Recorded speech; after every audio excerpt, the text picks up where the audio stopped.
so we're with Andy from the Witton Greenhouses project, which is part of Lancashire Wildlife Trust's MyPlace project. And Andy commissioned us to build the bike generator, which is now in situ, which we'll show you in a minute. So, can you tell us a bit about the project? Yes. And why you thought a bike generator will fit in the project? Yeah. So the MyPlace project, in a wider sense, is basically using activities in the natural world to promote well-being, physical health, positive mental health.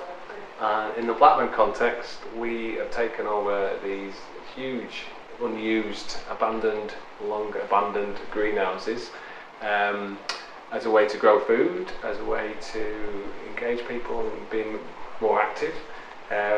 So the two elements that made me think about the bike generator. One was we're trying to get people more active, so it's about how to use this space to do that. And we're also wanting, as an environmental charity, interested in issues and promotion of sustainability. So we are looking to ultimately, in the long term, maybe get some solar panels on these greenhouses, generate electricity. We're teaching people hopefully about being more sustainable in terms of growing food, making compost, harvesting water, irrigation, building some leaf molds and compost and stuff like that. So I just thought, just seemed like an idea, and I saw a video of you actually. I think that's what it was. I got an email and there you were, fettling away in your kitchen, I think, making more. It was in the kitchen, I think. Yeah, it was in the kitchen. So I looked at it and I thought, you know what, that would fit in the greenhouses because we've got a lot of space, and we're just thinking of innovative ways of using the space. That's why we've got a ping pong table here as well. Nice one. Yeah. So someone can be pedaling away, someone can be ping ponging. Yeah, and somebody else in there digging away, and somebody else in the corner having a kip on the sofa. Having been on the back. Yeah. Relaxing. Brilliant. Sounds really good. Yeah. Would you mind giving us a tour? No, that'd be great. Yes. Yes. We'll have a look. There's a lot of them. There are a lot of them. They're really cool.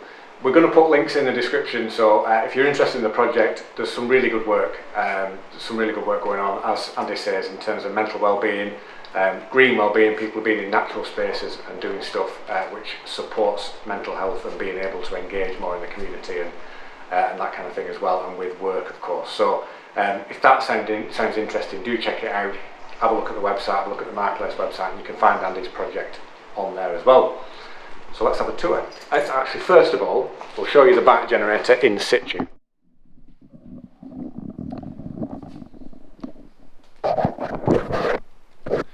So there we go. I think this is the first bike generator, well, second one I built, and it's the first one that's definitely got so much foliage around it. I love it with all these plants around it. It's really cool. We're not going to do a demo because we did a demo on the other video. So there you go. There it is. So let's have a tour. Yeah, so this is the interconnecting run of the greenhouses, which is all the way up there. And then running off that, there are 5 greenhouses, 4 of which are the same size as this one.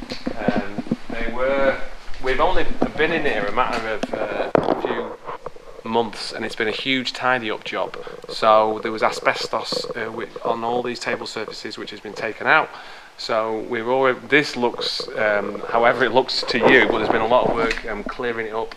A lot of tables in there and chairs, which we've been upcycling. There's the start of an upcycling project.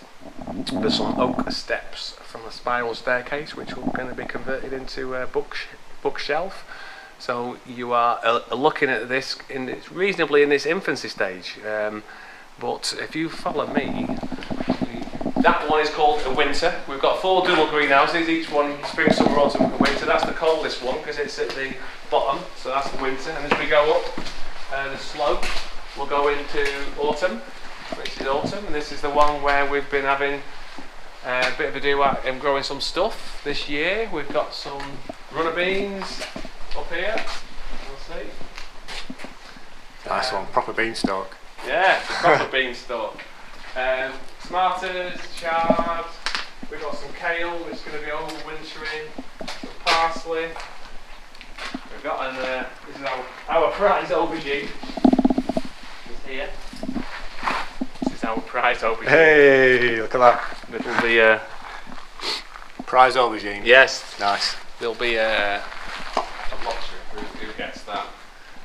Could do a raffle. We'll do a raffle, yeah. We'll. These tomatoes are looking great. These are actually. Yeah, Andrew. Have one of them, mate. You're going to be happy when you eat that, I tell you. Very nice tomatoes. Very tasty, aren't they? That is an amazing tomato. I'll tell you. That is really good. Salty and sweet. So good, Nick. Awesome. More beans. So we didn't get in here until, what is it now? It's just October now. We didn't get in here till May because of the asbestos. So things are a little bit late on planting, but what we're doing now is preparing for next year. Got some seed trays here with the lettuces and spinaches and onions, spring onions. This is for over a winter in, and we're going to put some garlic and broad beans in. We need to clean the windows. That's a big job. I was going to say that is easier said than done, I think. We've got a long list of jobs. You need one of those super long poles, you know, the window cleaner, Yes. squeegee thing. That is summer, which is we haven't really touched because we have some structural problems which we are have been overcome. So that's the one. Hopefully, it's going to be turned into a disabled friendly garden and a community space where people and community groups can come down and have meetings and have meetings in the places where there's maybe some fig trees and lemon trees and vines growing over and stuff like that. That sounds amazing. That sounds great. Big pile of wood we've had donated, so we're teaching people how to build little planters, basic woodworking skills. So there's a load of timber there. We go again into spring. Yeah, so this is the highest of the double greenhouse. This is spring, so we've just been putting beds in here. So this is mainly over a winter. We're going to be working on this, and in the spring we'll be ready to attack it. We've got somebody ripped out the floorboards in their house, so managed to snaffle them. Handy. And so these are going to form resurfacing these. Perfect. Yeah. So this was where the asbestos was. So we've taken it out. We've got a lot of area to cover. So that's what these floorboards are going to get recycled into doing. These beds partly they were being used by a mushroom farmer who was getting rid of them. So we've converted into some growing beds. Yeah. Nice. So this will be full of beds in the middle, and then workspaces and beds on the side. Yeah. And then outside, the bit that, well, we've just had a peek in here as well while we're having a quick look. This is the propagation top greenhouse, propagation house, where there's a coil, copper coil under sand, which enables early germination to take place in the spring. So that's the purpose of it. Because there's a slight heat generated. Yeah. So the greenhouse in general will prolong the growing season a month earlier and a month later, and then the propagation house with the heated surface underneath will allow certain things to germinate, such as chilies that need a certain temperature to be able to get going in the early spring. So that'll accelerate that as well. Things will germinate faster and earlier thanks to that. And it's a bit smaller, I guess, so it keeps the heat in a bit more. And it's the highest one as well. So in the summer, the temperature difference between up here and the bottom one is quite immense. Is it really? It's amazing. Wow. Yeah. We've got some local artists who've been doing a bit of a job on the entrance. That's a work in progress. They've started it. So we've got 4 local artists who have started that, and there's some really nice bit over there as well.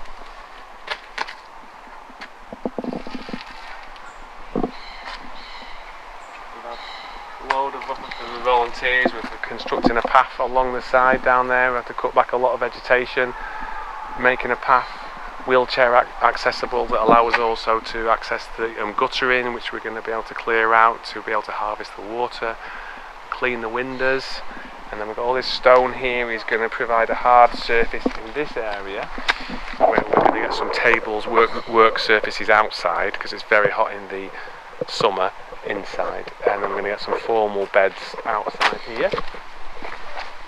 This wonderful huge pile of muck is this is your green waste. So when you put your peelings and your banana skins in your green waste, certainly in Blackburn with Darwin, it gets sent off to a firm in Preston, John Cooper's, who's been very kind. He's given us all this for free, and this is basically compost. This is what happens to vegetation when things fall down and they rot down. Leaves, anything organic will turn into that. And when it first arrived, you'd have put your hand inside it, the foot inside it. You couldn't even keep your hand in it. It was that hot. Really? You couldn't touch it. Amazing. It was amazing. So that's... It's amazing that the bacteria and everything that break it down can live in those temperatures, isn't it? Yeah, it's incredible. Yeah. Mushroom. It's all going on in here, mate. It's all going on. Yeah. Look at that. And then over here, compost bay. So we're making our own composts. These are under construction. They're almost complete. Compost bays. Yeah.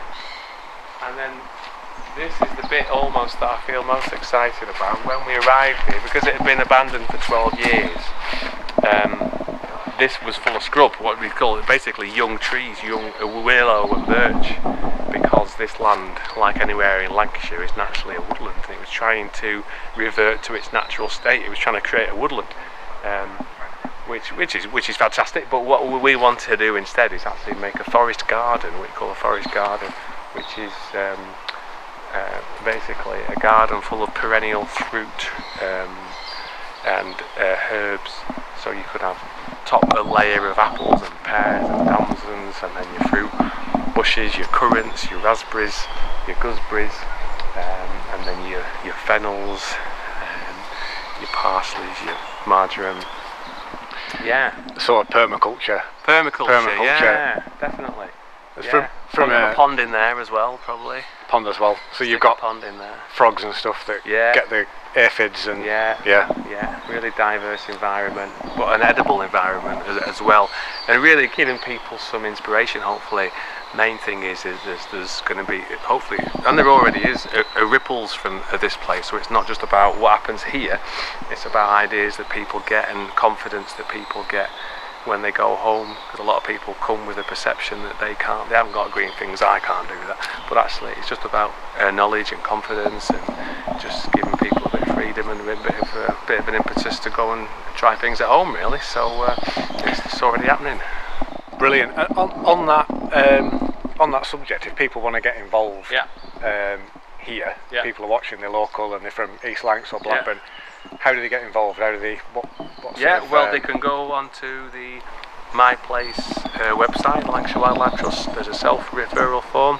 You just put down there you're interested in the Witton Greenhouses, and that'll end up on my inbox eventually, and we'll have a chat and bring you down and show you around, and there'll be a session. It could be a Wednesday afternoon or a Thursday morning, whatever you want to do, and come down. We also do wildlife walks from this site, so people come down and we're going to go and explore the beautiful grounds of Witton Country Park and other green spaces around Blackburn and Darwin that not a lot of people are aware of, really, and just exploring all seasons and seeing what's happening in the natural world across all the seasons, really. Brilliant. Yeah. And you're keen to hear from people with disabilities, vulnerabilities, absolutely, anybody everybody. with... I mean, the project, when it first started, it was a mental health project done in collaboration with the NHS. So we were there designed to offer therapeutic experiences for people experiencing poor mental health who were in mental health services, although now it's basically expanded. So essentially, I have a mental health, you have a mental health, and everybody therefore is eligible to come down and just come down for whatever reason. It could be that your mental health at this point in your life is quite good, but you want to come down and get stuck in and meet people and do something physical and learn, or you might be feeling a bit anxious and wanting to get out of the house but are a bit concerned about how to do that. Lots of different reasons that people come down, and they're all valid ones, so everybody's welcome, really. Brilliant. I always say there's two types of people. There's people with mental health issues and people who don't realise they have mental health issues. Yeah. And nature being I mean, it's essential for me being in nature, for my mental health and well-being. I mean, I can't cope without it, and I think people can benefit so much, can't they, from and also being in a community, being part of a community in nature as well, where you're working with other people in harmony with the land, and especially on, like, as you say, like a permaculture type project, perfect for it. I think fantastic, and it really transcends, age, race, gender, background, everything. There's something that's innate in us all that we can overlook a carpet of bluebells in the woods, and when everybody is touched. There's nobody that isn't moved, is there? Yeah, that's right. By natural stuff. Very rarely do you come across anybody who isn't moved in some way. That's right. Yeah. I mean, even people who'll go they'll go to like Costa del Sol for their holidays, and they'll come back and talk about, I sat on the beach and the sunset came. The beach and the sunset. This is all natural stuff. Yeah. And everybody the sea everybody enjoys the offerings of the natural world in their own way. So, and when I talk to people about it, what we do, it's such an easy sell, because everybody knows. Everybody has, like you said, a mental health, and the vast majority of people have had some experiences where they've felt slightly more peaceful when they've been in the park, or when they've been amongst the trees, or they've got a brother who's struggling, and but he feels alright in that kind of environment, or he's not sure how to get out, but we're in a place that's hopefully a very non-judgmental environment, that's really welcoming of all, really. Brilliant. Thanks, Andy. Very welcome. Brilliant. And it's really good to have been able to contribute to it with the bike generator. Exciting. So it's exciting. Nice seeing it in situ and in this place. Brilliant. So we'll put stuff in the description. Have a look down there. Follow those links. Explore the project a little bit. And obviously, if you want more information on the bike generator, we've got loads of videos on bike generators and projects and stuff like that. So just have a look around the channel and that kind of thing. Thanks for watching.